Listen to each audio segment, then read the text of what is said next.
Hello and welcome to the KUBE. I'm Dr. Laura Murillo, President and CEO of the Houston Hispanic Chamber of Commerce, and we're happy to have you here. Joining with us today is Judge Lina Hidalgo. She's been named as one of our Houston legends. We're so very proud of her leadership. She is serving as our county judge of Harris County and has been very engaged. As a matter of fact, day one of becoming elected, she was out at our gala, which seems like so long ago, but it really wasn't. But she was there and was able to meet our board of directors and members of our community. And we continue our engagement in a variety of capacities. We're happy to have her here today to tell us a little bit about herself and her personal story. Welcome, Judge. Thank you so much for having me. Well, how exciting this must be for you, for your family, I know for Harris County, for a lot of people who are out there who are thinking about politics and just jumping right in, which is exactly what you did after having a stellar educational background and engagement in our community. And today our hope is to get to know the person just a little bit better. So, Judge Hidalgo, again, our thanks on behalf of the Chamber. Congratulations for being one of our Houston legends. Thank you so much. And Dr. Murillo, I do want to start by explaining the job. Yeah. So, the county judge, right, is not a judge, but it's an executive position that helps control the budget for Harris County. And of course, you know this, but I get this question a lot. So, the county budget for this fiscal year, over $5 billion.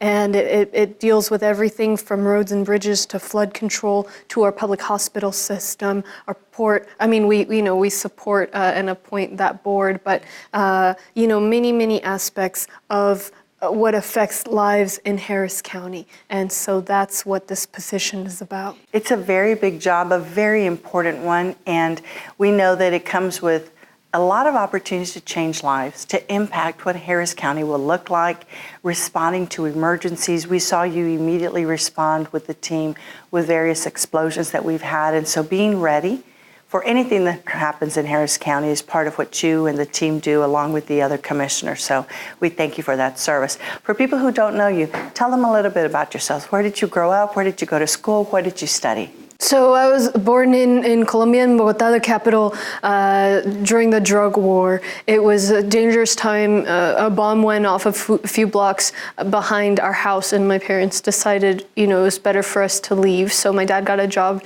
in Peru. He's an engineer by training, and we ended up in Lima. Then he got another job in Mexico. Eventually, we ended up here, and it was just an incredible change from what I'd seen growing up. I'd always gone to private schools in South America. And when my parents told me I was going to a public school here, I was kind of surprised, And Where did you go? So first showed up at Cy Falls, ended up finishing at Seven Lakes. Okay. In both cases, it was, a film room, tennis courts, great teachers, more sports programs than I ever had at fancy international schools growing up. And it was so amazing to see that government could provide that, that basic level of an education for folks. And of course, not every public school is great, but I happened to go to some wonderful schools, and that made me really wonder, why is it that government works in some places and sometimes and not in other places and other times? And that really drove my path going forward. So, fast forward to Stanford, I'd studied political science, and I focused very much on that question.